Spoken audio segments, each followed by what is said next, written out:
qu'est-ce que ces histoires-là? Tu crois que moi j'écrirais des lettres pour m'accuser moi-même? Bah justement, c'est ça, mon Jérémy. Comme on se dénonce rarement, c'est la ligne parfaite. Un alibi. Tu penses que je suis une voleuse? Voilà, je crois que c'est clair, on n'a plus rien à se dire. Ouais, c'est ça, attends. Je te préviens, je vais pas rester là. Non mais ça va, maintenant j'en ai marre de faire avoir. C'est bien fait pour moi.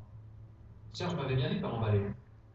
Maintenant, je suis de nouveau célibataire et je risque de faire couler l'entreprise. Ah, bravo. Bravo, Jean. Bien joué, c'est grand, je t'aime. Comme chaque matin, Jean se connecte sur le site de l'entreprise pour vérifier l'état des ventes. C'est alors que l'historique de ses discussions avec Julie sur le site de rencontre s'affiche à l'écran. Ça, c'est bizarre. Quelqu'un qui était sur le même site que moi. Il a utilisé les codes d'accès. Comment il peut les avoir? C'est pas possible, ça. C'est forcément ou Cyril ou Sylvain. Jean réalise qu'il a peut-être accusé Julie un peu vite. Et si le coupable se trouvait parmi ses employés? Il s'empresse alors d'appeler à l'aide avec son ami Serge. Ouais, Serge, c'est Jean. J'ai besoin de temps, pote. Tu peux passer au bureau? Ouais, à toutes. Alors, qu'est-ce qui se passe?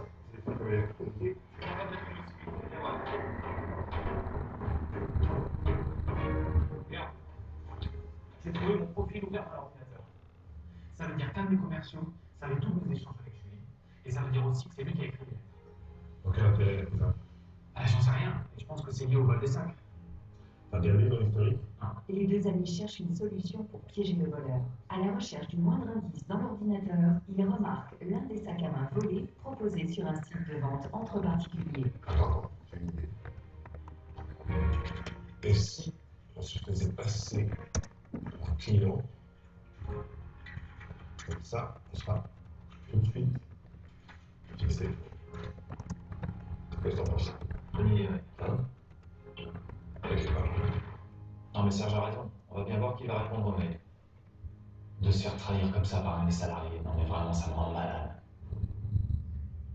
Se faisant passer pour un acheteur potentiel, Jean a reçu une réponse positive non signée à son mail. Il a donc donné rendez-vous à son mystérieux interlocuteur à l'heure du déjeuner. Pressé de découvrir le coupable, il fait une première tentative pour le confondre. Bon, les gars, aujourd'hui, je vous invite à déjeuner. Ah, c'est gentil, Jean, mais j'ai un rencard, désolé. Un rencard professionnel? Non, personnel. Et j'en ai besoin de vivre aussi. Bon, par contre, je dis pas non. Pas toi, mais il faut pas plaisir facile. T'es sûr que tu viens pas sinon? Bon, je dois juste passer à la pharmacie avant. On dit 13h15. Ah bon? Tu peux pas y passer après? Non, c'est pour ma femme, elle est malade. Je dois lui apporter les médicaments et je mange au restaurant. Il y a plus tard pour moi? Je regarde tout à l'heure.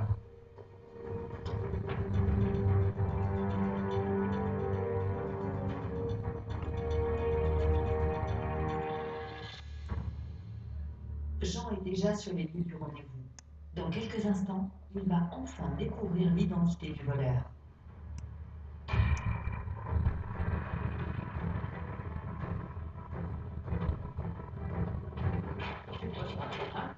Les médicaments pour ta femme? Et donc elle doit être sacrément malade, parce qu'il y en a beaucoup. Tu te rends compte de ce que t'as fait? T'as volé la boîte pour 20 000 euros. Je sais que t'as rien sur quoi, je quoi. Je suis désolé. T'es désolé? C'est tout ce que tu pourrais dire?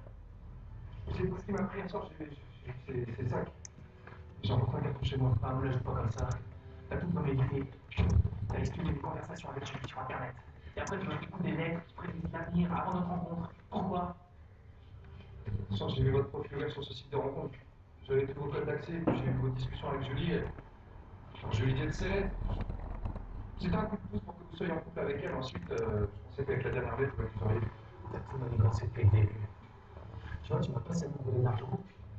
Tu m'as aussi fait croire que Julie, c'était la voleuse. C'est ça, je pensais pas que ça allait marcher. Ouais, t'as raté ton coup.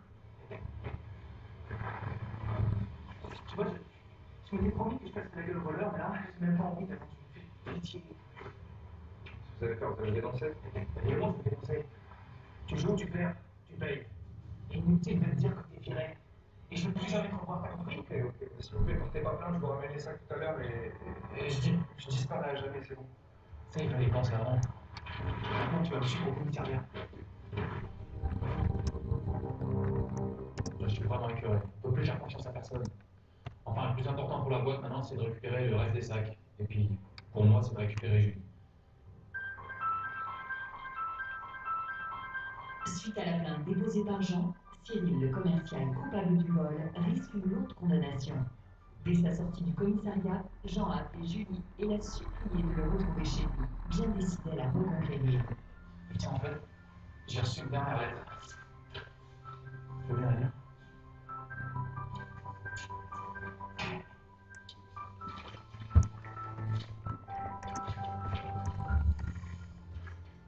Monsieur, vous avez beau être un idiot, vous aurez bientôt la chance de vous marier avec la plus merveilleuse des femmes.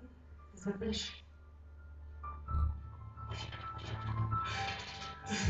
Bravo. Tu penses que tu dis? Ah oui. Bon, pas tout de suite, je sais que c'est encore un peu tôt, mais quand j'ai cru le perdre, j'ai réalisé à quel point je tenais à toi. Tu sais, un jour, tu m'as dit, cette fois, je te lâche plus. Alors, Alors c'est promis? voilà.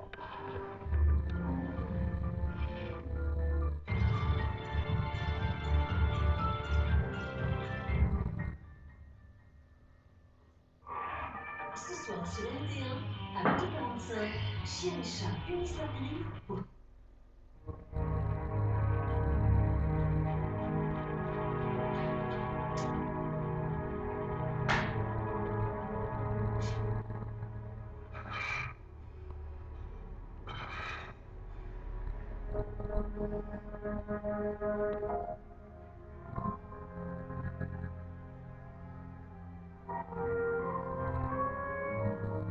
Merci d'être venu, commissaire.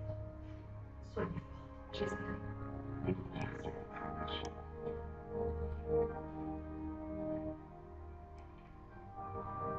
Où on va, chef?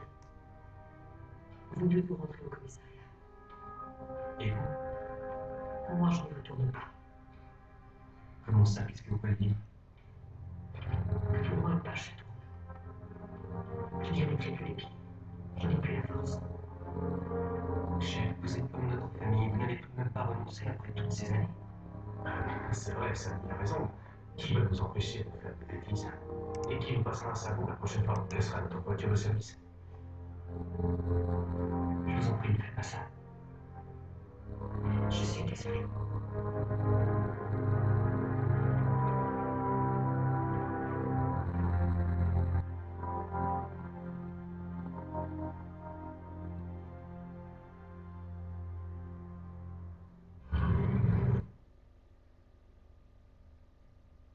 Ça n'empêchera pas de mettre son tac.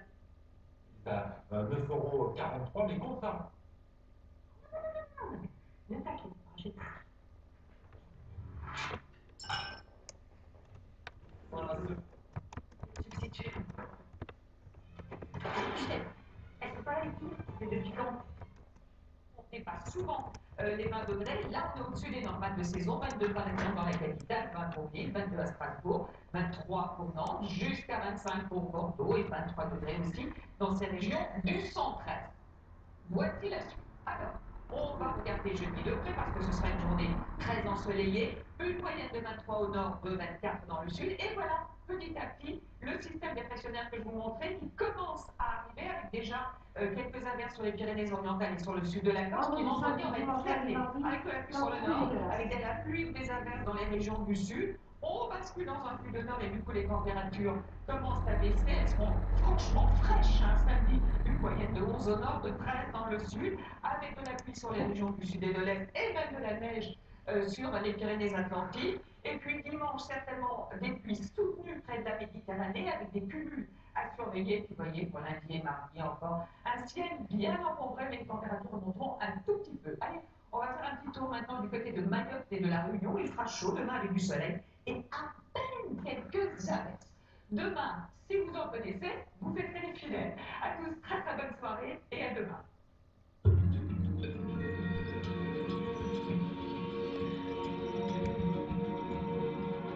avec le paiement sans contact CIC Mobile. CIC parce que le monde bouge. Kia, le seul constructeur à garantir tous ses modèles 7 ans, présente le nouveau monospace Kia Carens. Belle caution familiale. Et il y a toute la place qu'il faut pour les copains et les copines. Andrea, monsieur toi, la grande. Tu es enfin devenu un ami. Nouveau monospace qui la caresse. Quand grandir rime avec plaisir, qui a.